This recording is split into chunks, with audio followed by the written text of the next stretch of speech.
welcome back to my YouTube channel that is Learn Always Learn Something New with Priyanka। तो guys पता है आपको क्या हुआ था, काफ़ी टाइम से मैं ना वीडियोस नहीं डाल रही थी। ठीक है, मतलब बहुत टाइम हो गया था कि मैंने कोई वीडियो नहीं डाली थी बिकॉज़ मैं ना थोड़ी डीमोटिवेट हो गई थी, क्योंकि ऑब्वियसली मैंने भी नया नया ही स्टार्ट किया था तो मुझे भी इतना आइडिया नहीं था।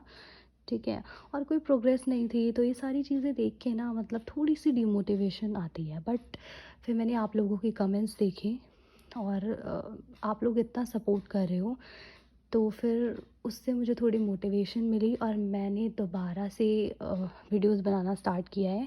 और मैं अब आप लोगों को डिसअपॉइंट नहीं करूँगी एंड आई प्रॉमिस मैं जल्दी ही बहुत सारी वीडियोस लेके आऊँगी। और अगर आपको कभी भी कोई भी डाउट हो आप प्लीज़ मुझे कमेंट सेक्शन में बता सकते हो, मैं उसके ऊपर भी एक नई वीडियो को क्रिएट करूँगी।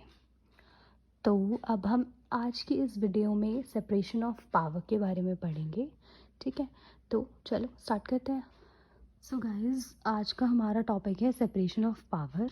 ठीक है, और इस वीडियो के अंदर हम इसकी डेफिनेशन के बारे में पढ़ेंगे which is also like meaning, कि इसका मतलब क्या होता है उसके बारे में पढ़ेंगे। देन हम ऑब्जेक्टिव पढ़ेंगे। ठीक है, कि इसके अंदर इसके क्या क्या ऑब्जेक्टिव्स होते हैं। ठीक है, देन हम लोग बात करेंगे एलिमेंट्स के बारे में। Basically there are 3 elements of separation of power, that is legislature, executive and judiciary. अब इस वीडियो के अंदर हम इनको डिटेल में डिस्कस करेंगे कि इनमें होता क्या है और ये लोग कैसे वर्क करते हैं। ठीक है, तो बिना टाइम वेस्ट करे वीडियो को स्टार्ट करते हैं। First is meaning. It refers to a system of government in which the powers are divided among multiple branches of the government, each branch controlling different facet of government. तो अगर हम meaning की एक एक line को पढ़ें तो clearly समझ आ रहा है। इवन अगर हम मीनिंग ना भी पढ़ें, सिर्फ सेपरेशन ऑफ पावर पढ़ें, ठीक है, तो उससे ही हम समझ पा रहे हैं कि इसका मतलब क्या होगा। Separation of power means division of power, मतलब सेपरेट करना, पावर को अलग अलग पार्ट्स में डिवाइड कर देना। तो बेसिकली जो पावर होती है वो 3 पार्ट्स में डिवाइड होती है, that is legislature, executive and judiciary. ठीक है, और ये पावर्स, इसका जो मेन सेपरेशन ऑफ पावर का जो मीनिंग होता है वो भी यही बोल रहे हैं कि it is a system of government. ये बेसिकली एक सिस्टम होता है गवर्नमेंट का जिसके अंदर powers are divided among multiple branches of government, जिसके अंदर अलग अलग ब्रांचेस में पावर को डिवाइड कर दिया जाता है और उसके अकॉर्डिंग ही लोग बेसिकली गवर्नमेंट जो है वो काम करती है। ठीक है, उसके अकॉर्डिंग ही सारी चीज़ें देखी जाती हैं। In most country it is accepted that there are 3 branches that are legislature, executive and judiciary. अब ज़्यादातर हर कंट्री में 3 ब्रांचेस होती हैं। First is legislature, second is executive and third is judiciary. In 3 branches के अंदर काम होता है। ठीक है, पावर भी इन 3 ब्रांचेस के अंदर ही डिवाइड होती है। तो अब हम पढ़ेंगे ऑब्जेक्टिव के बारे में। बेसिकली मेन मोटिव क्या था सेपरेशन ऑफ पावर को बनाने का। तो first is to promote an accountable form of government. Main motive ये था कि एक अकाउंटेबल फॉर्म ऑफ गवर्नमेंट हो। ऑब्वियसली देखो, अगर हम किसी को पावर देंगे, ठीक है, हम बोलेंगे कि तुम्हारे पास ये पावर है, तुम्हें ये काम करना है। ठीक है, तो उसको ऑब्वियसली हम लोग रिस्पॉन्सिबिलिटी भी देंगे। ठीक है, रिस्पॉन्सिबिलिटी देंगे तो उस चीज़ के लिए वो अकाउंटेबल भी अपने आप हो जाएगा। ठीक है, फॉर एग्ज़ाम्पल एक क्लास है, उसमें एक बच्चा है।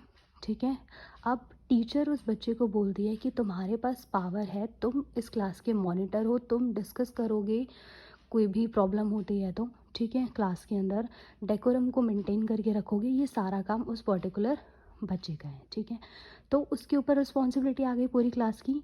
एंड आगे चल के अगर कोई भी मिस हैपनिंग होती है तो सबसे पहले उससे क्वेश्चन किया जाएगा। तो यहाँ पर भी सेम चीज़ होती है, तीनों में डिवाइड कर दिया जाता है पावर को। ठीक है, उनको काम दिया जाता है, वो रिस्पॉन्सिबल बनते हैं, उनके ऊपर रिस्पॉन्सिबिलिटी आती है। और अगर वो काम ढंग से नहीं हो पाता किसी भी रीजंस की वजह से, तो वो लोग अकाउंटेबल भी होते हैं उस चीज़ के लिए।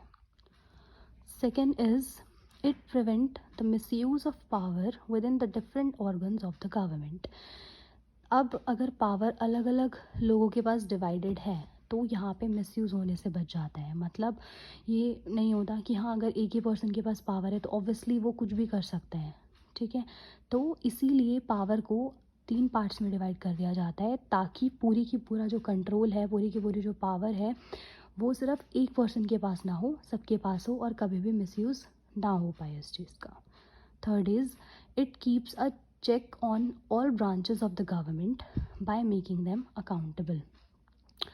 ये जितने भी ब्रांचेस हैं, 3 ब्रांचेस हैं, तीनों पे चेक करके रखता है, चेकिंग करता है, ठीक है, उनको अकाउंटेबल बनाता है। कोई भी गलती होती है या कुछ भी गलत होता है तो इन तीनों से पहले क्वेश्चन किया जाता है कि क्यों हुआ है, ठीक है, क्या रीजंस थे जिसकी वजह से ये सारी चीज़ें हुई हैं।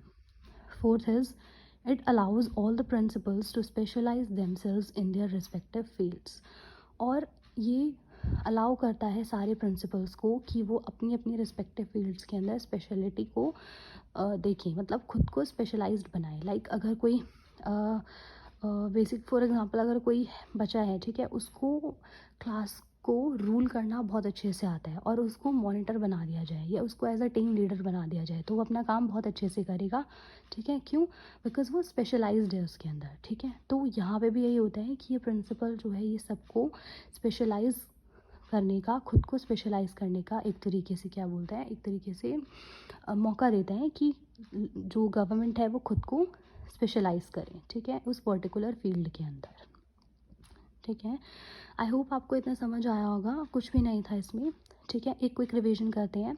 सबसे पहले हमने पढ़ा डिवीजन यानी कि सेपरेशन ऑफ पावर के बारे में, जिसका मतलब है ये होता है कि पावर को डिवाइड करना अलग अलग ब्रांचेस में, जिसकी वजह से जो गवर्नमेंट है वो इजीली काम कर सकें, ठीक है। अब इसमें से ही हमारे ऑब्जेक्टिव्स निकल जाएंगे, जिसमें से हमारा फर्स्ट ऑब्जेक्टिव यही था कि काम जो है वो इजी हो जाए, इजी वे में हो जाए काम, और सेकंड ये था कि मिसयूज़ ना हो पाए। थर्ड था कि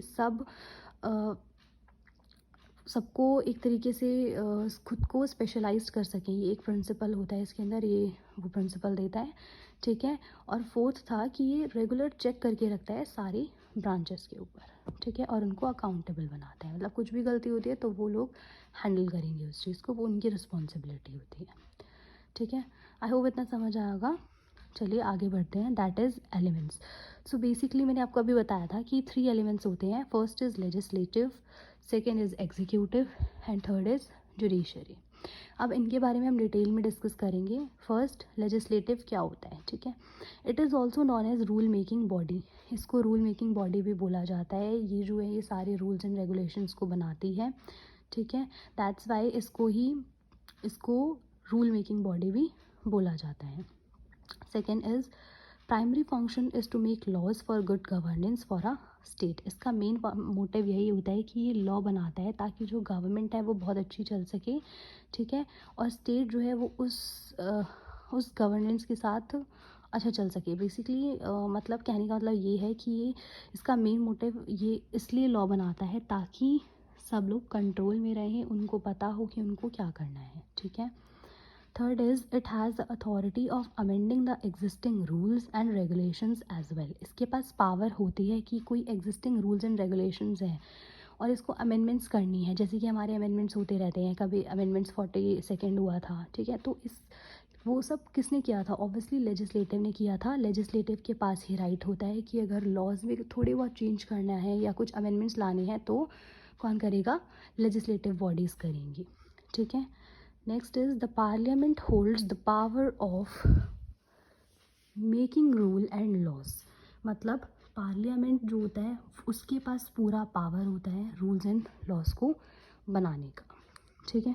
आई होप लेजिस्लेटिव समझ आ गया होगा, कुछ भी नहीं था इसमें। रूल मेकिंग बॉडी होती है और यही सारे रूल्स एंड रेगुलेशंस को कवर करके रखती है। सब कुछ इसके ही हाथ में होता है ताकि जो लोग हैं वो उन रूल्स को फॉलो करें और जो कंट्री है उसमें पीस बनी रहे, ठीक है। Next is executive. It is responsible for governing the state. इसका मेन प्रिंसिपल यही होता है कि ये स्टेट को गवर्न करके रखें, मतलब कि लोगों के ऊपर एक तरीके से अथॉरिटी बना के रखें, ठीक है। लोगों को बोले कि हाँ जो लेजिस्लेटिव ने रूल्स एंड रेगुलेशंस बनाए हैं उनको हमें फॉलो करना है, ठीक है। तो ये काम किसका होता है? एग्जीक्यूटिव का। Second is it mainly implements the law made by the legislature. अभी मैंने वही चीज़ बोली कि जो लेजिस्लेचर लॉ बनाता है वो इनको एग्जीक्यूटिव जो है वो इनको इम्प्लीमेंट्स करता है पर्सन्स के ऊपर, स्टेट्स के ऊपर, ठीक है, और देखता है कि each and every person should follow that particular rule ठीक है। और ये सारा काम जो होता है वो किसका होता है, एग्जीक्यूटिव का होता है। Third, the president form the executive branch of government. कौन बनाता है एग्जीक्यूटिव ब्रांच, प्रेसिडेंट बनाता है, ठीक है। अब लास्ट एलिमेंट है हमारा जुडिशरी। जुडिशरी आप सब लोग, आपको पता होगा जुडिशरी क्या होती है, ठीक है। अब देखते हैं इसको डिटेल में, हम पढ़ते हैं क्या होता है जुडिशरी।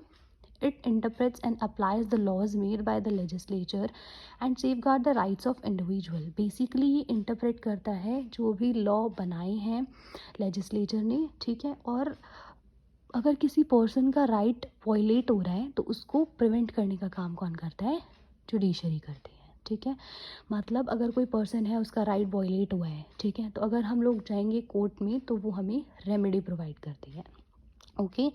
एंड अगर लेजिस्लेचर ने कोई भी रूल बनाया है और वो फॉलो नहीं हो रहा है, लोग उसको नहीं फॉलो कर रहे हैं, तो उनको पनिश कौन करेगा, जुडिशरी करेगी, ठीक है। तो ये सारा काम जो होता है लोगों को बोलना कि अगर उन्होंने नहीं किया तो उनको पनिशमेंट मिलेगी, तो ये सारा काम किसका होता है, जुडिशरी का होता है। Next is it also resolve the dispute with in the state और इंटरनेशनली। मतलब कि ये सारे के सारे जितनी भी लड़ाइयाँ होती हैं, झगड़े होते हैं, उन सबको सॉल्व करने का काम भी करता है, इंटरनेशनली भी और नेशनली भी। मतलब स्टेट टू स्टेट भी, अगर किसी एक स्टेट की दूसरी स्टेट से लड़ाई हो रही है तो उसको भी सॉल्व जुडिशरी ही के थ्रू ही किया जा सकता है। और अगर एक कंट्री की किसी और कंट्री से लड़ाई हुई है तो उसको भी कौन सॉल्व कर सकता है, जुडिशरी कर सकता है, ठीक है। आई होप आपको समझ आया होगा, ठीक है। और आज की इस वीडियो में बस इतना ही। बाकी अब मैं आपको मिलूँगी नई वीडियो के साथ, नए टॉपिक पे। Thank you so much for watching. I hope you like this, and if you do then please do like, share, comment and subscribe to my YouTube channel. Thank you so much.